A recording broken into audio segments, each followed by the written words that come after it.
Buat teman-temanku yang baru gabung, bisa cek di playlist untuk urutan videonya. Untuk judul baru, bisa cek juga di playlist channel ini. Bab 412 banding 412. Tang Huanzhen adalah bakat dari faksi Furious Marquis. Empat pemuda berpakaian bagus di sebelahnya juga bangsawan. Meskipun latar belakang mereka tidak sehebat Huanzhen, mereka masih cukup bergengsi. Feng Xin juga kaget. Huanzhen bukanlah seseorang yang bisa disinggung orang biasa. Tidak apa-apa baginya untuk bertengkar dengan lelaki itu, tetapi orang lain akan berada pada posisi yang sangat tidak menguntungkan dan bahkan dapat membayar dengan nyawa mereka. Tapi sudah terlambat baginya untuk menghentikan Feng Feiyun. Huanzhen mengangkat dagunya dan tersenyum, "Apa yang kamu inginkan?" "Minta maaf pada teman-temanku sekarang juga karena secara pribadi datang ke Supreme Beauty Pavilion dan menggantinya dengan 1 juta emas." Mata Feiyun tanpa ampun. Huanzhen tidak hanya menghina Yu Chan tetapi juga Hongyan karena dia berasal dari pavilion juga. Sementara itu, Ye Xiaoxiang masih mendaki gunung, beberapa saat lepas dari peron. Keajaiban di sini ingin menonton sesuatu yang lain sebagai gantinya. Sementara itu, penggemar lainnya berbagi keyakinan yang sama dengan Huanzhen dan memandang rendah Yu Chan. Di mata mereka, Ye Xiaoxiang adalah seorang maestro. Gadis-gadis lain bahkan tidak bisa dibandingkan dengan jarinya, apalagi mengklaim gelar maestro. Aku pernah mendengar tentang Supreme Beauty sebelumnya. Mereka memiliki 3 wanita cantik saat ini, tetapi mereka bukan tandingan maestro Ye. Petik 2. Siapa pria itu? Cukup berani untuk berbicara dengan Huanzhen seperti itu. Petik 2. Dia harus mampu karena dia bersama Feng Xin dan Zhu Ming. Ditambah lagi, bahwa Nona Yu Chan terlihat seperti kecantikan yang elegan dan manis. Itu normal baginya untuk memiliki pengikut ahli. Petik 2. Huanzhen tidak bisa menahan tawa. Dia menganggap semua ini lucu. Li Fengxin, kamu harus merawat anjingmu, jangan biarkan dia menggigit orang secara acak. Bagaimana saya bisa, Tang Huanzhen, meminta maaf kepada pelacur? Sangat tidak masuk akal. Petik 2. Keempat pemuda di belakangnya tertawa terbahak-bahak sebelum memelototi Feiyun.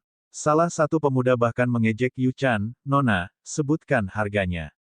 "Berapa untuk 1 malam, iya." Petik 2. "Nona, sebutkan harganya." Ini membuat Yu Chan dan Laner menurunkan kepala mereka bahkan lebih.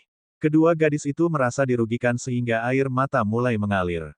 Yu Chan menggigit bibirnya dan hampir mulai berlari tetapi Feiyun meraih lengannya dan menariknya kembali. Ekspresinya menjadi sedap dipandang dengan kilatan dingin di matanya. "Rekan-rekan Taois, biarkan aku mengurus ini." Feng Xin mengambil 1 langkah ke depan dan mengangkat suaranya, "Huanzhen, dia adalah temanku.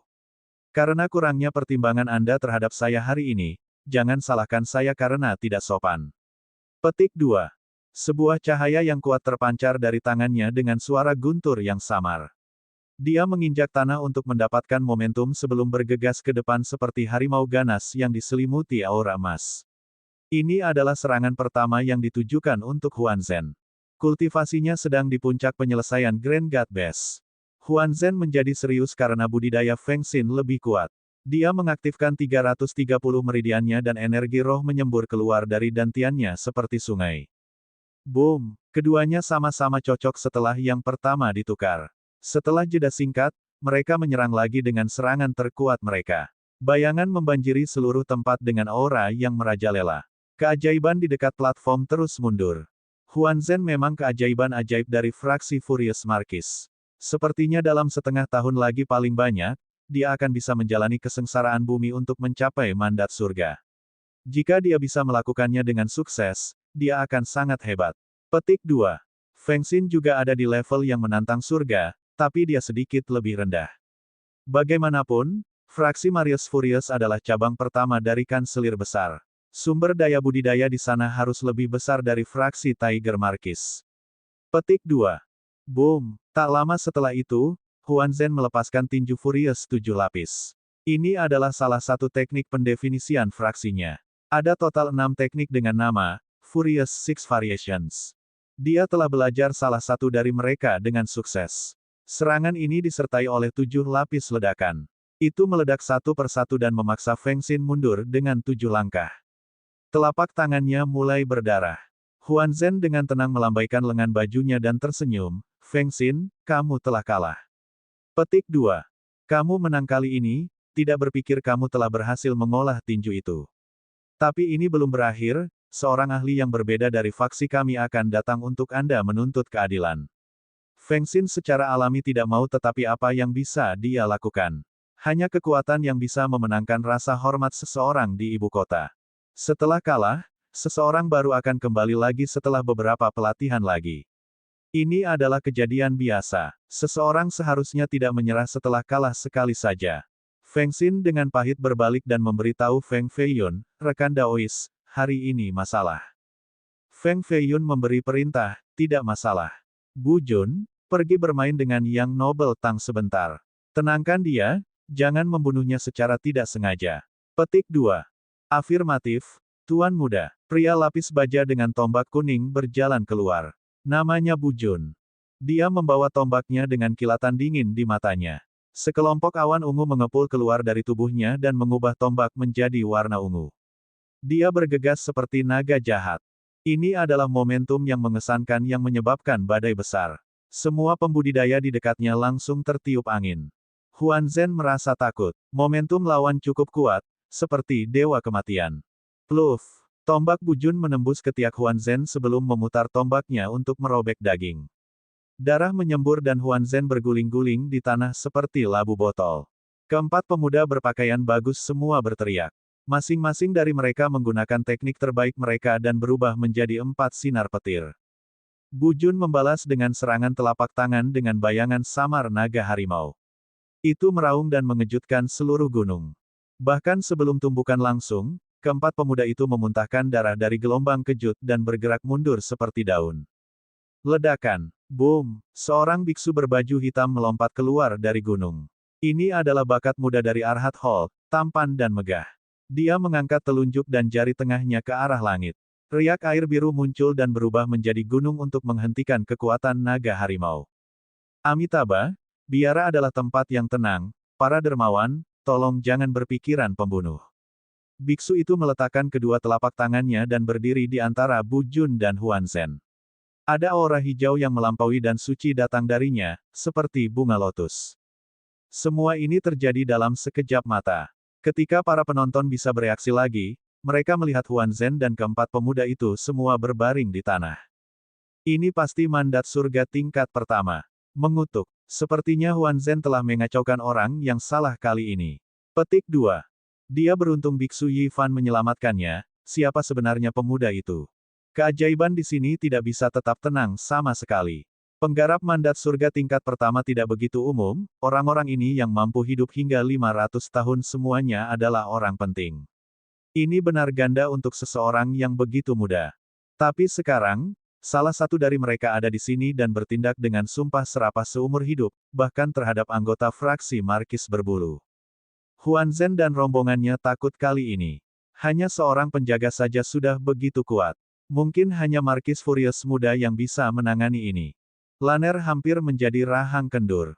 Dia tidak memiliki kesan yang baik tentang Feng Feiyun sama sekali, tetapi bahkan penjaganya sangat kuat. Mungkinkah ini berarti bahwa tuan muda itu bahkan lebih menakjubkan? Feng Xin dan Zhu Ming menelan ludah mereka seperti orang gila di penipu ini. Jika mereka tahu bahwa kelompok Feiyun begitu kuat, mereka tidak akan repot mengganggu dan bertindak keren sambil mempermalukan diri sendiri. Bu Jun membawa tombaknya yang cerah dan berkata dengan tegas, "Biksu, enyahlah ke samping. Para bangsat ini menghina tuan muda kami. Tidak ada yang bisa melindungi mereka hari ini." Petik 2. Biksu Yifan berdiri di sana, diam seperti pohon pinus dan setenang lampu di malam hari. Dia tidak punya niat mundur. Bu Jun merengut dan memancarkan energi violetnya lagi. Dia melintas dan menghilang sebelum muncul di atas. Tombaknya menjerit dan datang menikam dengan niat membunuh. Boom! Beku itu menggunakan jarinya lagi. Layar gelombang biru naik dari ujung jarinya dan menghentikan tombak. Bu Jun mendorong lagi dengan kecepatan yang meningkat. Lebih dari 10 naga ungu keluar, tetapi beku itu dengan mudah menghentikannya. Bu Jun bernafas dengan kurang semangat untuk berkelahi. Sementara itu, beku itu tetap sekeren sebelumnya dengan jubahnya berkibar tertiup angin. Sikapnya setenang langit yang cerah. Huan Zhen dan rombongannya menghela nafas lega melihat biksu itu mampu menghentikan penjaga yang agresif. Ini adalah bakat terbaik di biara Fight. Tidak perlu khawatir tentang kehidupan mereka sekarang bersamanya di sini. Para pria, wanita, dan para kultivator yang mulia semuanya mengangguk setuju. Biara itu memang tempat suci bagi kepercayaan Buddha. Kultivasi Yichan sudah cukup untuk berada di puncak generasi muda. Bu Jun, kembali ke sini. Anda bukan pasangan yang cocok untuk biksu. Fei Yun tidak pernah mencintai biksu. Mereka hanya mengingatkannya tentang keledai botak itu, biksu Jiurou. Bu Jun kembali dengan marah sebelum membungkuk, Tuan Muda, saya telah gagal dalam misi saya. Petik 2. Fei Yun tertawa sebelum kilatan gelap muncul di matanya. Dia menatap beku itu dan berkata, tidak apa-apa. Biksu, Anda harus tahu bahwa Huan Zhen menghina teman-teman saya. Mereka semua harus berlutut dan meminta maaf atau saya dapat menjamin Anda bahwa banyak orang akan mati di sini hari ini. Petik 2. Bab 413-413. Semua keajaiban muda di sini menatap Fei Yun dengan kaget. Nada bicara orang ini terlalu besar. Ini adalah ibu kota tempat para pahlawan berkumpul. Bahkan jika seseorang adalah tiran dari rumah mereka sendiri, mereka perlu mengendalikannya setelah datang ke ibu kota. Ditambah lagi, fraksi Marius Furious tidak mudah dipusingkan. Tidak sulit mengalahkan Huan Zhen. Memaksa dia untuk berlutut dan meminta maaf kepada seorang wanita adalah cerita yang berbeda dan tidak mungkin. Mata Biksu Yifan sejelas dua kolam biru. Dia berkata, Amitabha, para dermawan, kamu seharusnya tidak membunuh. Pada saat ini, dua angin kencang datang dari bagian bawah puncak melalui dinding sebelum turun pada platform pada waktu yang hampir bersamaan. Keduanya keajaiban ajaib dengan baju besi yang indah. Kulit mereka sehat, sama dengan vitalitas kuat mereka yang menyerupai dua sungai bergelombang. Li Fengxian, Anda telah meningkat setelah berkultivasi di pagoda Wanxiang selama bertahun-tahun. Salah satu dari mereka cukup tinggi dan memiliki jubah bulu ungu. Fengxin balas tersenyum, Tang Ao, ku dengar kau telah bergabung dengan seorang guru rahasia dan banyak berkembang. Petik 2. Ini adalah dua tuan muda dari Tiger dan fraksi berbulu. Li Fengxian adalah putra tertua dari Tiger Marquis dan merupakan kenalan Fei Yun. Dia telah melampaui kesengsaraan bumi dan menjadi mandat surga tingkat pertama. Tang Ao berdiri di peron dan memandangi kerumunan, Maestro Ye akan datang ke sini. Semuanya, tutup mulut untukku sekarang. Jika ada yang berani mengucapkan satu suara dan mengganggu upacara, jangan salahkan saya karena tidak sopan. Petik 2. Tang Ao dan Li Fengxian sama-sama penggemar dia. Mereka datang lebih awal untuk mengambil alih tempat ini agar tidak terjadi sesuatu yang tidak terduga. Ini adalah penerus masa depan dari gelar Marquise. Mereka mewakili keinginan faksi mereka, Li Fengxin dan Tang Huanzhen tidak bisa dibandingkan dengan status mereka sama sekali. Jadi, tidak banyak di sini yang berani menolak. Itu sebabnya seluruh platform diam dengan kultivator mundur. Bu Jun dengan dingin berkata, saya khawatir itu tidak akan berhasil. Bahkan jika ayah Kaisar Giok ada di sini, dia harus menunggu sampai berlutut dan meminta maaf kepada Nona Yuchan. Petik 2. Karena adegan itu sunyi, semua orang bisa mendengar Bu Jun dengan jelas. Feng Fei Yun secara alami berbagi sikap yang sama. Pada saat ini, kedua Marquise muda akhirnya merasakan sesuatu yang aneh. Huan Zhen sangat gembira melihat Tang Ao di sini. Dia memanjat dan memegang lengan lainnya yang berada di ambang patah. Dia berlari di belakang Tang Ao dan berkata, bro kedua, bocah itu ingin aku meminta maaf kepada pelacur dan bahkan memanggilnya seorang maestro. Ini merupakan penghinaan bagi peri Ye, hanya dia yang layak mendapatkan gelar itu di ibu kota. Petik 2. Aku akan menjagamu nanti untuk mempermalukan faksi kami. Tang Tao dengan dingin memelototi Huan Zhen. Huan Zhen sangat takut pada bro keduanya sehingga dia dengan cepat menundukkan kepalanya dengan rasa hormat. Tang Ao memandang Feng Fei Yun dan sedikit mengerutkan kening. Dia tentu merasakan aura kuat yang datang dari Fei Yun dan bertanya-tanya tentang latar belakangnya. Ini jelas seorang ahli. Di sisi lain, Li Fengxian senang dan takut melihat Fei Yun. Dia berjalan lebih dekat dan berkata, Brother Feng, Anda tidak datang mengunjungi saya di Tiger Marquis Mansion setelah datang ke Central Royal. Apa kau tidak menganggapku teman? Petik 2. Fei Yun berbincang kembali, saya hanya sampai di Central Royal dan belum memasuki ibu kota. Petik 2. Fengxian mengangguk dan bertanya dengan prihatin, tentang darah pembusukan Yama Anda. Kita akan membicarakan ini nanti. Dia tidak ingin orang lain tahu bahwa dia telah menyembuhkannya. Zhu Ming dan Li Fengxin melihat Feng Xian sehingga mereka datang untuk bertanya apa yang sedang terjadi. Mereka sangat takut. Apakah pemuda ini kenalan tuan muda mereka? Sepertinya tuan muda juga sangat ramah padanya. Feng Xin diam-diam bertanya setelah mengumpulkan keberanian, "Bro tertua, siapa dia?" "Kamu tidak kenal dia." Feng Xian sedikit terkejut. Feng Xin tersenyum canggung setelah menyadari bahwa dia belum menanyakan nama orang itu. Dia peringkat ketiga di daftar sejarah bawah. Feng Xian mengungkapkan. "Apa, putra iblis?" Feng Xin ngeri ketika menatap pemuda yang terkenal itu di depan. Rumor mengatakan bahwa ini adalah jenius nomor 1 di dinasti Jin. Kemampuannya saat ini mendarat di tempat ketiga dari daftar yang lebih rendah. Feng Xin dan Zhu Ming merasakan kaki mereka menjadi lembek dan kepala mereka pusing. Mereka benar-benar memanggil putra iblis, saudara. Ini adalah kisah yang cukup untuk diceritakan rekan-rekan mereka di faksi Marquise. Sementara itu, mata Fei Yun berisi 2 gumpalan api merah tua. Mereka mengepung bayang-bayang 2 burung phoenix yang akhirnya terbang keluar dan mengarah langsung ke Tang Ao lalu membakar sirahnya. Tang Ao terkejut dan cahaya valet keluar dari dantiannya. 49 gelombang energi dingin melintasi tubuhnya dan akhirnya menghancurkan api. Namun demikian, sirahnya benar-benar hancur dengan asap yang merembes keluar. Dia mengeluarkan plat besi segi 8 putih yang terbentuk secara alami dan sekitar 1 kaki panjangnya. Dia menggunakannya sebagai perisai dan berkata dengan tegas, "Siapa kamu? Apakah kamu tidak tahu bahwa tidak akan ada tempat untuk kamu di ibu kota setelah menyinggung fraksi Marquis Furious?" Petik 2. Kamu tidak perlu tahu. Fei Yun langsung menggunakan langkah nirvana dan muncul sebelum kalimat tengah Tang Ao. Tang Ao adalah penguasa muda dari faksi yang geram itu sehingga dia secara alami berbakat. Meskipun terkejut, dia tidak takut sama sekali. Dia menyalurkan energi ungu di sekitar tubuhnya ke perisai. Nyala api putih mulai membakar sebelum kondensasi menjadi rune merah. Tang Ao mungkin adalah mandat surga tingkat pertama tetapi dia jauh lebih kuat daripada mereka yang berada di tingkat yang sama. Tubuhnya telah memurnikan lebih dari 1.700 helai energi ungu.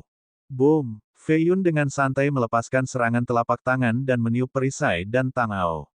Tulang-tulangnya retak keras sebelum jatuh ke tanah. Kembali di pencapaian besar God Best, dia sudah bisa mengalahkan mandat surga tingkat pertama. Setelah mencapai level pertama dan hampir mencapai level kedua, tidak sulit baginya untuk mengalahkan seseorang seperti Tang Ao. Hanya 1 serangan telapak tangan yang diperlukan untuk mengalahkan tuan muda yang marah itu. Seolah-olah dia dengan santai menamparkan lalat. Adegan ini membuat Rahang jatuh ke tanah. Tentu saja, ada keajaiban top di sini. Mereka diam-diam menebak identitas pemuda ini. Seseorang yang sekuat ini tidak mungkin tidak dikenal. Tang Ao terus muntah darah saat guncangan di matanya tumbuh. Dia tidak percaya bahwa dia telah kehilangan begitu cepat. Tang Huanzhen dan 4 lainnya mengalami kram otot dengan keringat mengalir di punggung mereka. Mereka tidak bisa membantu tetapi terhuyung mundur saat menonton Fei Yun mendekat. Mereka akhirnya berhenti setelah terjebak karena tebing di ujung peron. Minta maaf atau tidak, momentum Fei Yun menabrak seperti gunung. Kelima tidak bisa bernapas sama sekali. Fei Yun merilis 40 niat surgawi. Sebuah kekuatan tak terlihat terbang keluar dan melayang di atas kepala mereka, berniat memaksa mereka untuk tunduk. Aku, Huanzhen benar-benar ketakutan kali ini. Kenapa dia harus macam-macam dengan monster ini? Dia penuh penyesalan tetapi terlalu sulit bagi bangsawan sombong seperti mereka untuk berlutut dan meminta maaf kepada seorang wanita. Pluf!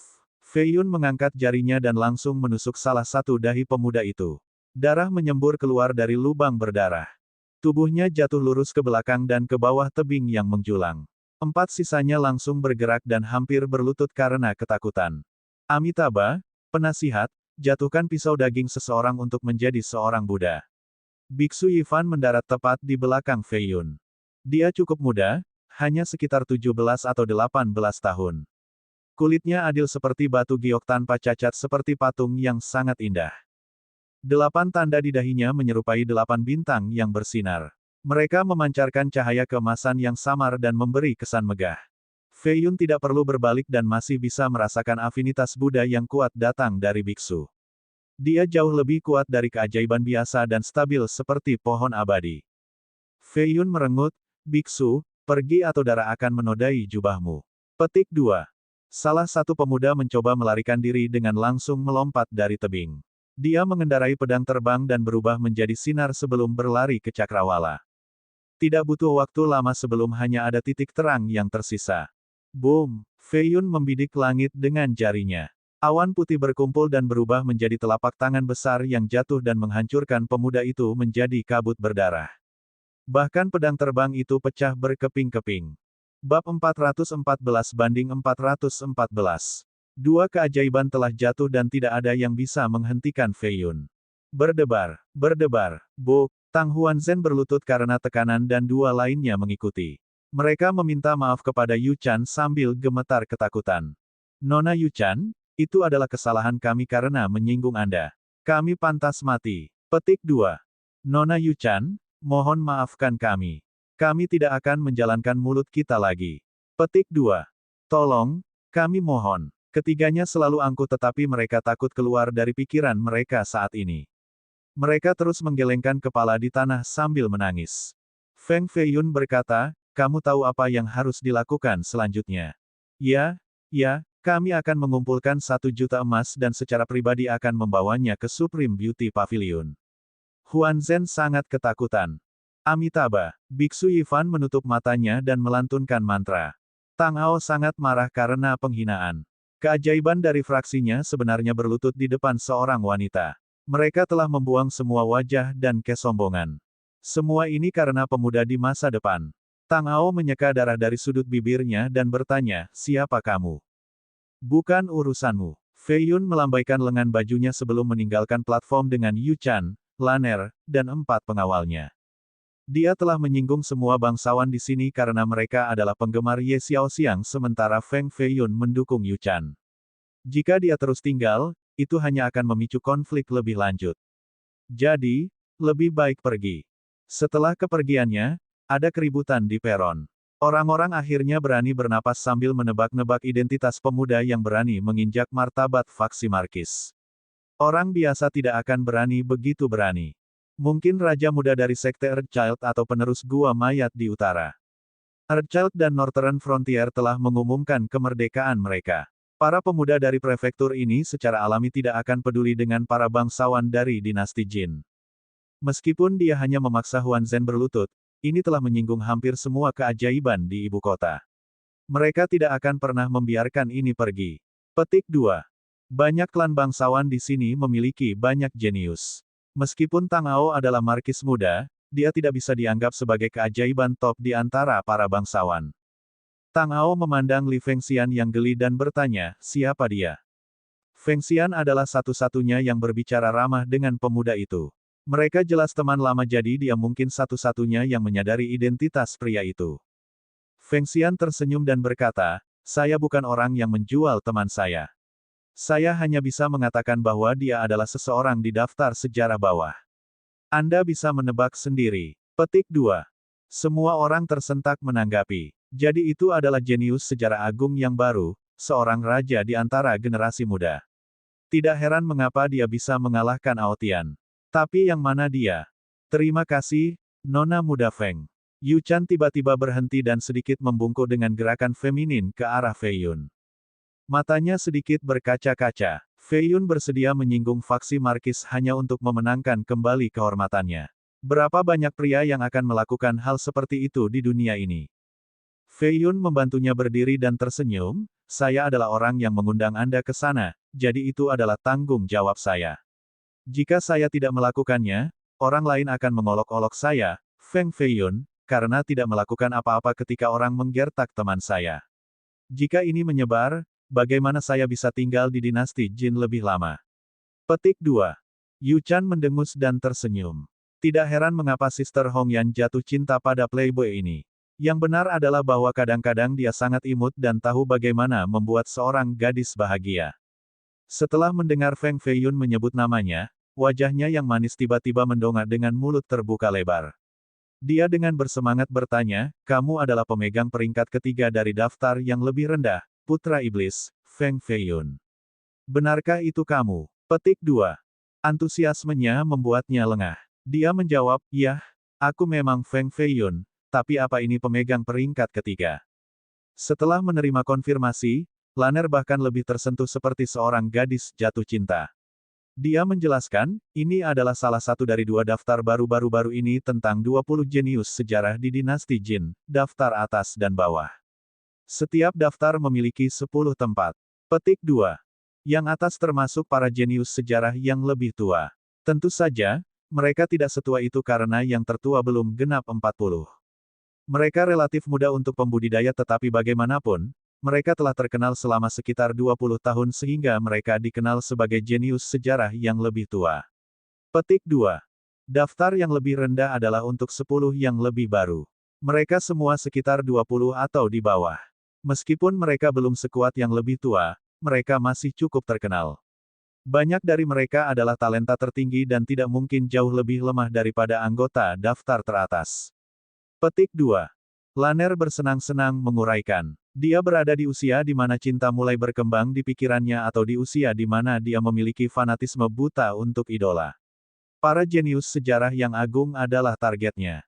Fei Yun bertanya, saya peringkat ketiga pada daftar yang lebih rendah. Iya nih. Kedua daftar ini disusun berdasarkan kekuatan dan kultivasi secara keseluruhan, bukan bakat. Kalau tidak, Anda pasti akan berada di tempat pertama dalam daftar yang lebih rendah. Lanner khawatir Fei Yun tidak senang dengan peringkatnya. Fei Yun bertanya, siapa yang ada di tempat pertama dan kedua untuk daftar yang lebih rendah? Dia menjawab, pemegang tempat pertama adalah Putri Luofu. Setelah meninggalkan namanya di tablet, kultivasi dan bakatnya melonjak. Dia tidak bisa lebih lemah daripada siapapun di daftar atas tetapi karena usianya yang masih muda, dia terdaftar di nomor 1 untuk daftar yang lebih rendah. Petik 2. Fei Yun mengharapkan ini. Bahkan sebelum mengukir namanya, kultivasinya sudah tak terduga. Setelah meminjam kekuatan tablet, kultivasinya menerobos lagi. Dia mungkin berada di level yang sama dengan Yang Noble Flawless atau Yan Xiu. Di tempat kedua adalah Little Demoness. Saya mendengar dia yang termuda di daftar bawah tetapi kultivasinya sudah pada tingkat yang sama dengan anggota daftar atas. Karena dia jarang berkelahi dengan orang lain, terlalu sulit untuk mengukur kekuatannya. Itu sebabnya dia memburu Putri Luofu. Petik 2. Fei Yun tidak bisa menahan senyum. Little Demoness memang penyimpangan. Dia adalah orang paling pemalas yang dia temui namun juga memiliki kecepatan kultivasi tercepat. Yang benar adalah bahwa dia tidak menyembunyikan niat jahat terhadapnya. Meskipun gadis kecil itu terkadang jahat dan mengabaikan moral konvensional, dia bertindak seperti saudara perempuan yang berdarah padanya ketika dia di penjara. Dia terus menghiburnya dengan bernyanyi sambil memberinya makanan dan anggur yang baik. Dia memang 2 atau 3 tingkat lebih tinggi darinya dalam hal budidaya. Adalah logis baginya untuk berada di atasnya dalam peringkat. Tiba-tiba, kekuatan meneror datang dengan cepat dari dasar gunung dan menuju ke puncak. Fei Yun menoleh dan melihat aura jijik di cakrawala. Ada naga dan harimau kuning bermain satu sama lain. Mereka menciptakan aura agung yang akan menakuti siapapun. Gambar Ki ini disebut Regal Supreme Fisik, seperti raja yang memerintah rakyatnya. Ini bisa menekan gambar Ki pembudidaya lain. Gambar Ki ini datang bahkan sebelum orang tersebut. Sudah jelas siapa dia juga. Hanya Dongfang Jingsui yang memiliki gambar Ki ini. Fei Yun berpikir sendiri dan menatap ke bawah gunung dengan tatapan serius. Lebih banyak tekanan melonjak dari dasar gunung dan menghantam wajah semua orang. Dongfang Jingsui, ahli muda nomor 1 dari klan Yingou. Pada usia 8 tahun, ia mampu mengangkat kuali besar. 10 adalah ketika ia mulai berkultivasi, 12 adalah ketika dia memilih seni sesat, 14 adalah ketika ia menemukan kesuksesan dengan tekniknya yang menyeramkan dan membunuh. Belakangan, dia tidak pernah dikalahkan. Keduanya bertemu 4 tahun lalu. Jingsui sudah sangat kuat pada saat itu. Satu kepalan tangannya mampu menghancurkan puncak besar. Siapa yang tahu seberapa kuat dia sekarang setelah 4 tahun. Fei Yun memusatkan auranya dan berdiri di sisi jalan. Dia menoleh dan melihat Jingsui mengenakan baju besi fleksibel yang terbuat dari kulit badak. Dia menutupinya dengan mantel bulu rubah putih murni dan jubah merah mencolok di atasnya. Pendekatannya membuat angin menderu dan dedaunan yang jatuh bertebaran. Di belakangnya ada kereta ungu yang terbang di langit, ditarik oleh 4 kren spiritual. Itu menuju puncak. 6 atau 7 keajaiban luar biasa, semuanya di mandat surga, berada tepat di belakang kereta. Mereka semua adalah elit dari generasi muda. Wanita luar biasa seperti apa yang ada di dalam kereta. Begitu banyak elit muda jatuh cinta padanya. Kereta ungu semakin dekat dan dekat. Bab 415 banding 415. Empat kren roh dan kereta ungu melukiskan pemandangan kedatangan abadi. Perlahan melewati Fei Yun berdiri di samping. Ada 4 pelayan dengan rambut mereka diikat menjadi roti di sekitar batu yang berharga. Dengan mata mereka yang bersemangat, mereka menyerupai pelayan dewa. Dongfang Jingsui sedikit melirik Fei Yun saat mereka berpapasan. Siapa yang tahu kalau dia mengenali pria itu? Mungkin tidak. Setelah beberapa tahun, Fei Yun bukan lagi anak yang basah di belakang telinga. Dia gagah dan berotot dengan kultivasi yang tak terhitung kali lebih tinggi. Keajaiban muda lainnya juga berjalan tanpa melihat Feng Fei Yun. Keangkuhan seperti itu. Salah satu penjaga mendengus. Feng Fei Yun diam-diam berkata, itu adalah keajaiban terkenal begitu alami, mereka akan menjadi sombong. Ayo pergi. Petik 2. Mereka turun gunung dan mengucapkan selamat tinggal pada Yu Chan. Dia dan Laner naik kapal milik paviliun kecantikan tertinggi dan menuju ibu kota. Sebelum pergi, Laner memohon Feng Fei Yun untuk mengunjungi Supreme Beauty dan tidak akan berhenti sampai dia setuju. Dia pergi dengan gembira. Ombak memercik saat kapal berangkat. Fei Yun berdiri di tepi pantai dengan emosinya yang masih mengamuk. Patung Sui Yueting muncul di dinasti Jin, bukankah ini terlalu kebetulan? Dia dan Dongfang Jingyue tampak sangat akrab. Dengan kata lain, Jingyue juga persis seperti patung itu. Para senior dari klan Yin Gou harus memperhatikan ini sehingga mereka pasti telah mencoba dan menyelidiki asalnya juga. Ini adalah salah satu dari 4 klan besar yang memiliki pengaruh besar di ibu kota. Mereka pasti menemukan lebih banyak petunjuk karena sumber daya yang mereka miliki. Mungkin ini adalah tempat terbaik untuk memulai. Fei Yun saat ini memiliki 2 petunjuk. Yang pertama adalah kuil di sungai. Yang kedua adalah klan Yin Gou. Tuan Muda Feng, sepertinya kamu terkenal lagi hari ini. Anda harus dalam suasana hati yang baik. Xiang Chen kembali dengan 2 pelayan dan berdiri di belakangnya. Ekspresinya sangat tidak senang. Jelas, dia tahu apa yang terjadi di peron. Fei Yun tidak punya niat untuk menjawab. Kita harus tetap tidak menonjolkan diri kali ini di ibu kota namun kamu menyinggung fraksi Furious hanya karena seorang wanita yang tidak terkait serta setengah bangsawan di sini. Ini tidak baik untuk kita. Ketidaksenangan berubah menjadi kemarahan. Kamu tidak perlu khawatir dengan bisnisku. Kata Fei Yun datar. Dengan itu, ia naik ke kapal gading. Para pembudidaya lainnya juga kembali setelah melihat patung surgawi. Kapal akan mulai lagi menuju ibu kota. Senyum Xiang Chen cukup dingin, dia menjadi jengkel terutama ketika dia memperlakukannya seperti udara. Dia merasa bahwa tindakan terbaik baginya adalah mendengarkan semua rencananya. Rumble, kapal itu mulai bergerak. Ombak dan riak terciprat kemana-mana seperti bunga. Hanya butuh setengah hari melalui sungai untuk mencapai ibu kota dari Biara Iman. Kapal bisa mencapai ibu kota sebelum malam karena kecepatannya. Saya baru saja menerima pesan. Wolong Seng sudah ada di ibu kota dan ingin bertemu kami malam ini. Kata Xiang Chen. Dia adalah murid terbaik di Gua Destruction dan secara alami berbakat untuk mencapai statusnya saat ini. Meskipun dia bukan jenius sejarah, kecakapan pertempurannya harus sangat mirip pada tingkat budidaya yang sama. Selain itu, orang ini lebih tua karena ia berasal dari generasi yang sama dengan anggota dari daftar teratas. Feng Fei Yun bertanya, apa yang terburu-buru? Aku tidak tahu. Dia berkata. Fei Yun memikirkan kotak giok hitam di dalam batu keruangannya. Energi jahat itu terlalu tebal. Hanya barang apa yang dibawa Feng Mo ke gua.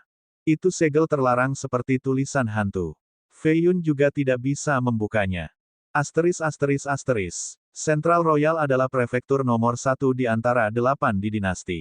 Yang lain tidak bisa membandingkannya sama sekali, apakah itu ukuran, kepadatan energi, atau populasi. Yang ini dan Earthchild terdiri dari setengah dari dinasti dan 80% dari populasi. Mayoritas klan dan sekte terkonsentrasi di dataran tengah yang makmur ini. Itu dibagi menjadi 148 kabupaten. Setiap negara tak terbatas dengan beberapa miliar penduduk masing-masing.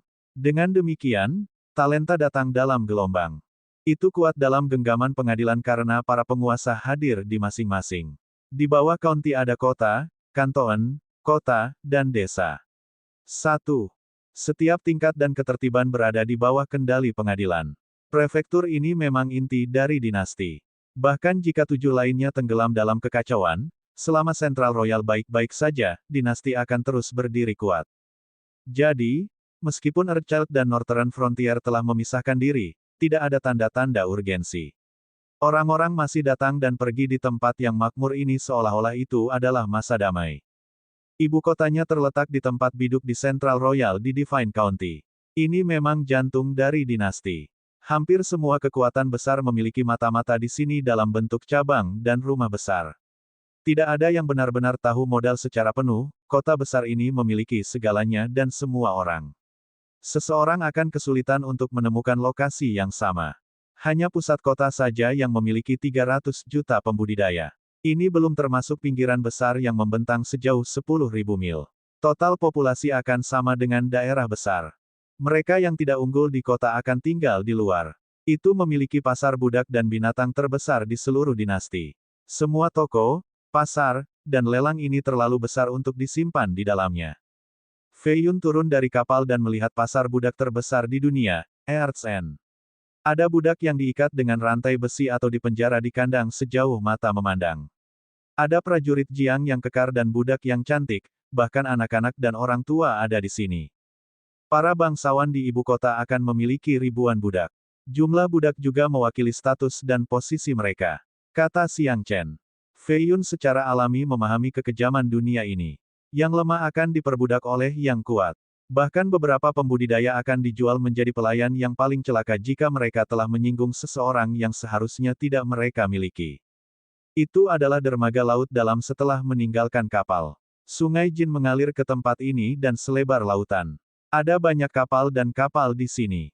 Meskipun kapal perang Gading Merah akan menjadi pemandangan langka di wilayah selatan, ada beberapa lusin jangkar di sini. Fei Yun baru saja merasakan kemakmuran ibu kota. Ini hanya tempat kecil di pinggiran kota. Sebuah kereta yang diseret oleh tarikan perlahan datang di jalan. Pengemudi kereta tua itu turun dan langsung berlutut di hadapan Fei Yun dengan ngeri, "Saya pantas mati karena terlambat. Tuan muda, tolong maafkan saya." Petik 2. Feng memiliki beberapa ratus properti dan lebih dari 10 rumah mewah di ibu kota. Itu adalah kekuatan terkuat ke-19 saat ini di dinasti. Jumlah properti yang mereka miliki di sini sebenarnya cukup memalukan. Sayangnya, mereka baru saja bangkit sehingga ada batas jangkauan mereka. Pengemudi kereta tua itu adalah kepala petugas di salah satu rumah mewah. Dia adalah yayasan abadi menengah dan datang ke sini untuk menyambut setelah mengetahui bahwa tuan muda sedang mengunjungi ibu kota. "Aku hanya sampai di sini baru-baru ini, berdiri," kata Fei Yun. Fei Yun dan Xiang Chen naik kereta dan mereka menuju ke salah satu rumah besar di ibu kota. Keempat penjaga dan 2 pelayan juga memiliki gerbong mereka sendiri. Kelompok itu menuju ke gerbang ibu kota. Akhirnya mereka ada di sini. Fei Yun bisa merasakan gelombang energi roh yang kuat di bawah tanah seolah-olah ada naga yang berhibernasi. Itu beberapa kali lebih tebal dari daerah lain. Jadi ini adalah pembuluh darah naga di ibu kota. Dia pikir. Vena naga yang disebut di sini hanya sejenis vena roh. Mereka lebih kuat dari yang biasa tetapi bukan pembuluh darah naga asli. Vena naga sejati akan merentang ke seluruh benua. Jalan utama di dalam ibu kota bisa berisi beberapa lusin sapi berjalan berdampingan. Penggarap dan kereta ada di mana-mana. Kota-kota di wilayah selatan hanyalah kunang-kunang dibandingkan dengan matahari yang merupakan ibu kota. Setelah melewati banyak jalan dan sekte, mereka akhirnya berhasil sampai ke mansion. Lebih dari 100 pelayan dan pelayan menunggu di luar untuk menyambutnya. Mereka mengenakan pakaian yang rapi dan langsung berlutut ketika melihat kereta. Bagaimanapun juga, ini adalah Tuan Muda Feng, yang sangat berarti dalam keluarga. Rumah itu akan menjadi rumahnya di ibu kota. Bab 416. Bab 416, Wolong Seng. Ibu kota surgawi memiliki segalanya, mulai dari bangsawan terkaya dan terkuat hingga budak dan rakyat jelata paling rendah. Bahkan para pembudidaya pun tidak terkecuali. Tanpa kultivasi yang kuat dan latar belakang yang kuat, mereka hanya pelayan di ibu kota. Sisi timur punya banyak orang seperti itu. Tempat pertemuan yang ditentukan antara Fei Yun dan Wolong Seng adalah Gunung Persik di sebelah timur. Ada beberapa orang di sini, menghasilkan kota-kota yang sepi. Gunung Persik ini berada di tengah kota dengan pohon persik di mana-mana. Banyak turis datang selama musim semi. Namun, itu adalah akhir musim gugur. Belum lagi bunga persik, bahkan daunnya sudah hilang. Itu sudah larut malam sehingga tempat itu seharusnya kosong. Tiba-tiba, dua bayangan muncul di langit malam. Mereka secepat hantu dengan aura jahat. Puff! Yang pertama mendarat di sebelah paviliun. Dia melihat sekitar usia 20 dan mengenakan serba hitam. Namun, pria itu lebih seperti hantu.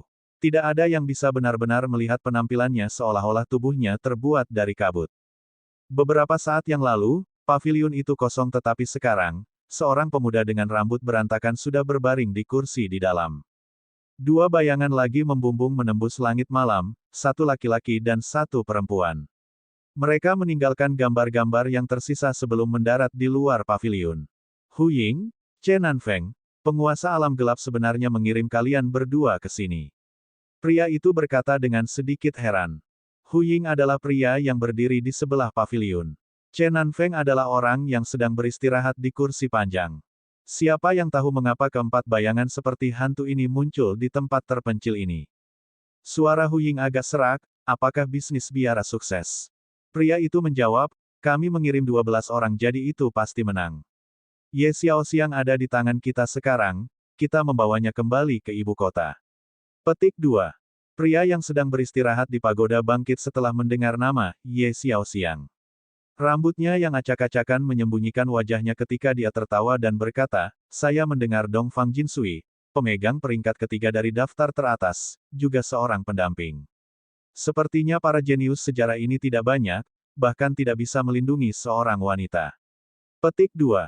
Wanita itu menggelengkan kepalanya, bukan itu masalahnya sama sekali. 7 laki-laki kami mati untuknya tetapi kekuatan satu terbatas, kami masih mendapatkannya pada akhirnya. Petik 2. Pria itu melanjutkan, untuk bersembunyi dari semua orang, para ahli kami membawanya kembali melalui darat. Anda berdua dan kami akan menemui mereka di sepanjang jalan untuk menghindari komplikasi. Petik 2. Rute air adalah metode transportasi utama antara biara dan ibu kota. Akan terlalu mudah terlihat di sungai-sungai itu. Mereka tidak tahu bahwa Fei Yun dan Xiang Chen juga berada di puncak Gunung Persik dan melihat semuanya terbongkar di bawah. Mereka mendengar setiap kata. Apa yang dilakukan Wolong Sheng? Memberitahu kami untuk bertemu di sini lebih awal tapi dia terlambat. Kesabaran Fei Yun terbatas.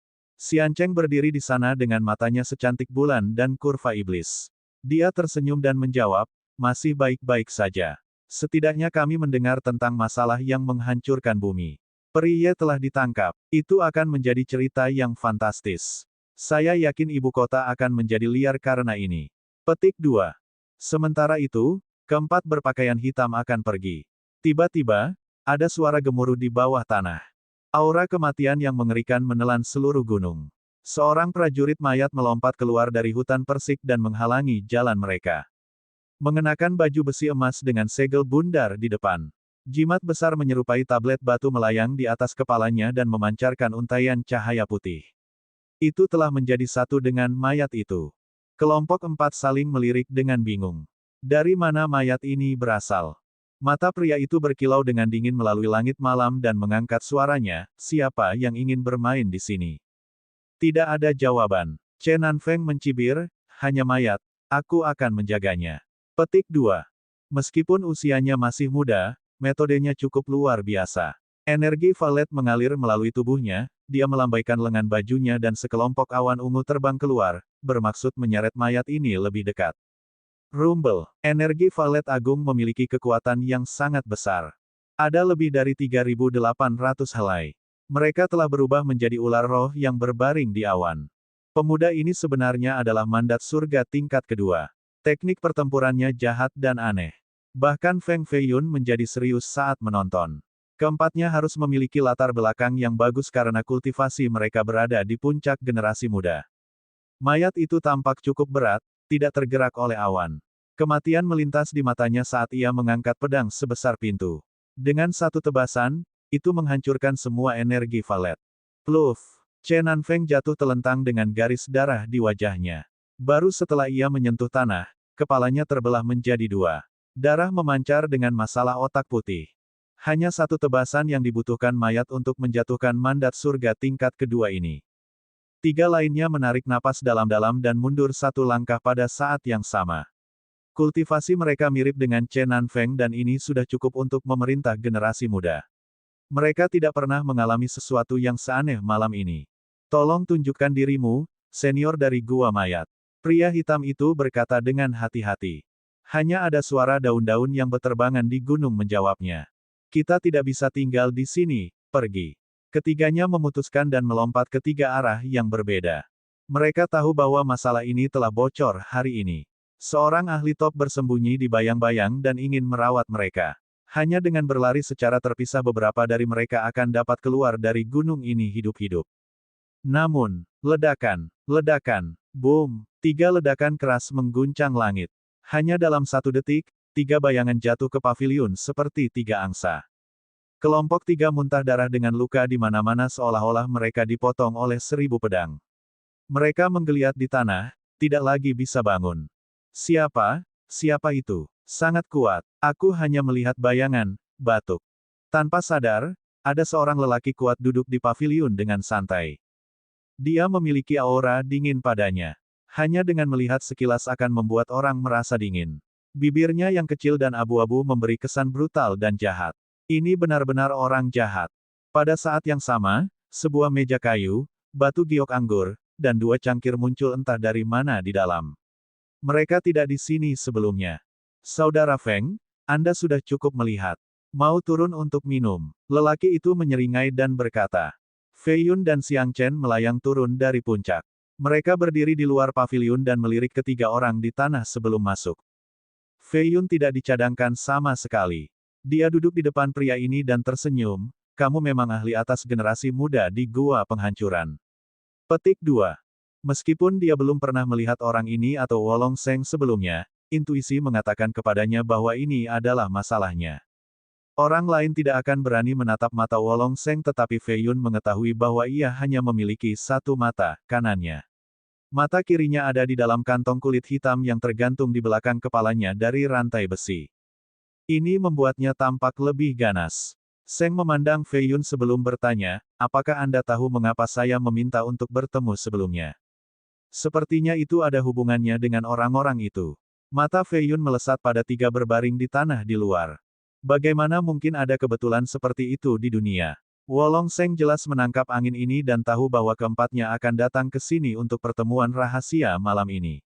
Dia mengatakan kepada Fei Yun untuk datang lebih awal sehingga dia bisa menjaga keempat merangkak ini untuk postur sebelum Fei Yun, membiarkan orang itu melihat kekuatan Gua Penghancuran. Seng mengangguk, mereka semua memiliki latar belakang yang relatif kuat. Chen Nanfeng dan Hu Ying adalah ahli muda dari alam gelap. Adapun dua lainnya, mereka jenius yang menentang surga dari salah satu dari 4 klan besar, Bei Mingke dan Bei Mingjing. Petik 2. Bab 417 banding 417. Ketiganya yang berpakaian hitam kaget di luar paviliun. Identitas mereka diketahui dengan mudah oleh musuh. Apa yang bisa mereka lakukan sekarang? Jika masalah ini diungkapkan, itu tidak hanya berakhir dengan kematian mereka. Mereka makan beberapa pil semangat untuk pulih dan bangkit. Wolong Seng tidak peduli sama sekali dan memberi mereka waktu untuk memperbaikinya. Bei Mingke menatap kedua pria itu dan berkata, jika Anda tahu kami dari klan Bei Ming, Anda juga harus tahu bahwa Anda dalam masalah besar. Petik 2. Masalah. Haha, Saudara Feng, orang ini masih mengantuk, kan? Wolong Seng mengejek dengan mata elang. Itu tajam seperti pisau beracun. Fei Yun menuangkan lebih banyak cangkir dan tersenyum kembali. Aku sebenarnya takut. Bercak dengan klan Bei Ming mungkin berakhir dengan kematian kita. Petik 2. Bei Mingke dan Bei Mingjing secara alami merasakan sarkasme dan menjadi lebih marah. Seseorang benar-benar berani tidak peduli dengan klan Bei Ming di ibu kota. Keberanian yang keterlaluan. Siapa kalian berdua? Bei Mingke bertanya lagi. Tidak apa-apa untuk memberitahu Anda. Wolong Seng bangkit dan berkata, orang yang duduk langsung dari saya adalah pemegang peringkat ketiga dari daftar sejarah yang lebih rendah. Petik 2. Putra Iblis, Feng Fei Yun. Ketiganya menjadi hancur setelah mendengar ini dan menatap Fei Yun. Mereka kemudian mundur dan mengeluarkan artefak yang berjiwa mereka. Fei Yun sedikit meringis dan berpikir pada dirinya sendiri, Wolong Seng ini cukup menghitung, mengungkapkan nama saya sehingga saya harus membunuh mereka. Bahkan jika seorang guru kebijaksanaan dari Beiming menghitung pemandangan ini, itu salahku. Gua penghancuran tidak akan ada hubungannya dengan ini. Petik 2. Apalagi dia harus membunuh mereka. Membiarkan mereka melarikan diri masih akan membawa lebih banyak masalah. Wolong Seng mendengus, sekarang kamu tahu, beritahu kami lokasi pertemuan Anda dan saya bisa memberikan Anda kematian cepat.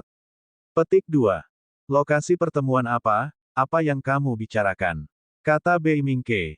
Boom! Seng dengan lembut mengangkat telapak tangannya. Sebuah serangan telapak tangan besar turun dan menekan Beiming Ke. Dia mengancam, jangan bodoh sekarang. Tembakan besar dari klan Anda ingin Ye Xiaoxiang dan mengirim 12 orang untuk menyergap biara dengan bantuan alam gelap. Dia ditangkap dan Anda ingin membantu mereka masuk ke ibu kota. Di mana lokasi pertemuan? Petik 2. Ini adalah misi yang sangat misterius dan sebagian besar dilakukan oleh para ahli dari alam gelap. Namun, klan Beiming masih terkena saat ini. Siapa yang tahu? Beiming Ke menggertakkan giginya dengan tatapan tajam di matanya.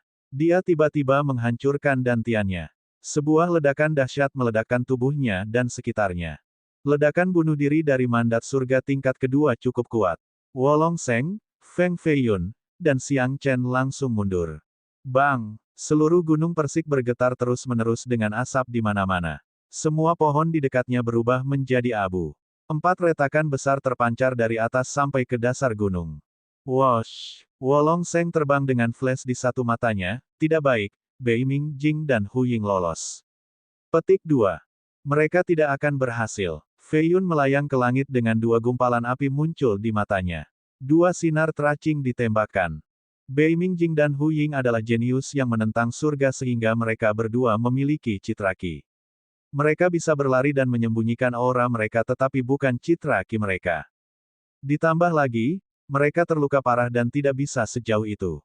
Punya mereka, di sebelah timur. Nyala api menghilang dan Fei Yun mengaktifkan Swift Samsara untuk mengejar. Kecepatannya sebanding dengan Giant setengah langkah sehingga dia langsung menghilang dari pandangan. Xiang Chen dan Wolong Seng sama sekali tidak bisa dibandingkan dengannya dalam hal ini. Sangat cepat. Seng terguncang. Ini memang Tuan Muda Feng. Pria itu sama sekali tidak mengecewakannya, layak mendapat posisi peringkat ketiga. Ledakan. Boom. 2 ledakan gemuruh bergema menyebabkan tanah bergetar. Bangunan yang tak terhitung jumlahnya runtuh. 1 jalan besar dipisahkan menjadi 2 bagian. Begitu Seng dan Xiang Chen tiba di sana, mereka menemukan Fei Yun berdiri di antara reruntuhan dengan 2 lubang raksasa di dekatnya. Xiang Chen ada di sebelahnya. Setelah melihat bahwa dia baik-baik saja, dia bertanya, apa yang terjadi?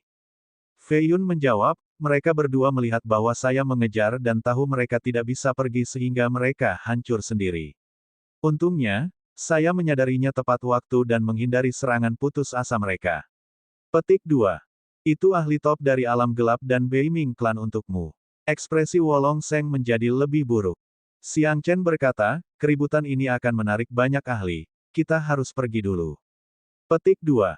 2 lainnya mengangguk setuju. Mereka berubah menjadi gambar samar sebelum menghilang. Meskipun pertempuran dilarang di ibu kota, perampokan, pembunuhan, dan persaingan selalu terjadi.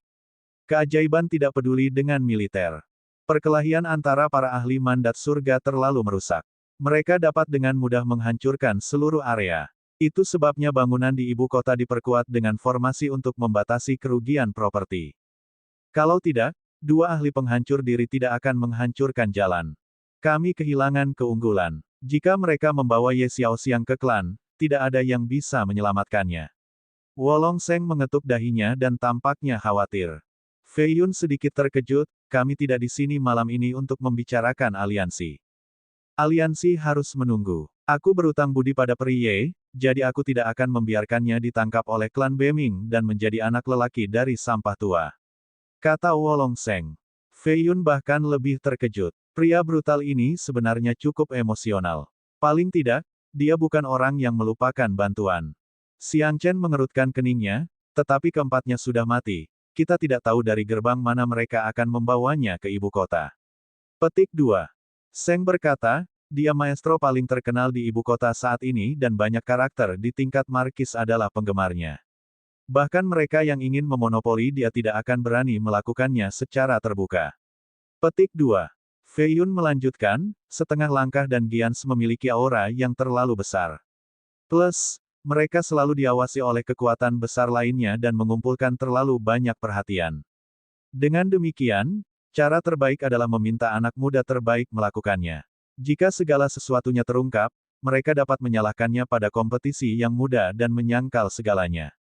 Petik 2. Mereka bertiga berada di kapal yang sama sekarang. Jika Feng Clan ingin membentuk aliansi dengan Destruction, Fei Yun perlu membantu Wolong Sheng menyelamatkan Ye Xiaoxiang. Setelah beberapa saat, Fei Yun berkata, ketika Bei Mingke meninggal, Bei Mingjing dan Hu Ying bisa berpisah dan melarikan diri untuk kesempatan yang lebih tinggi untuk bertahan hidup. Namun, mereka berdua berlari ke arah timur. Petik 2. Kanan. Orang-orang secara alami condong ke sesuatu di tingkat bawah sadar. Mereka jelas perlu menuju timur malam ini sehingga ketika mereka mencoba melarikan diri, itu adalah arah mereka. Xiang Chen setuju. Wolong Sheng mengangguk, sangat mungkin. Kita harus menghentikan mereka di gerbang timur. Petik 2. Meskipun kemungkinannya tidak besar, ini adalah satu-satunya cara mereka sehingga mereka perlu mencobanya. Sheng sedikit menyentuh rongga mata kirinya. Mata kanannya menjadi lebih keras. Jika bukan karena lagu Fairy Ye, dia akan mati 5 tahun yang lalu. Saat itu, ia menantang salah satu dari 8 jenius sejarah yang lebih tua, Bei Ming Potian, tetapi kalah sepenuhnya dan buta di satu mata. Potian ingin membunuhnya saat itu.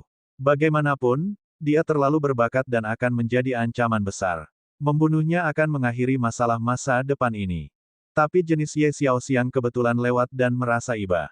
Karena itu, ia memohon agar lelaki buta itu berbaring di genangan darah dan memainkan serulingnya untuk Bei Ming Potian. Potian setuju untuk menyisihkan Wolong Sheng. Sheng masih mengingatnya dengan mendalam dan selalu peduli tentang masalah Ye Xiaoxiang. Jadi, setelah mengetahui bahwa seseorang dari klan Bei Ming ingin bersekongkol melawannya, dia datang tanpa ragu-ragu. Hanya ada 3 jalan dari biara Fight ke ibu kota. Yang pertama adalah meminjam rute dari lelang budak akhir bumi. Yang kedua adalah ngarai di sebelah timur hutan. Yang ketiga adalah jalan kuno oleh Bismount Jiluo. Petik 2. Nona Wan, silakan pergi ke pelelangan budak.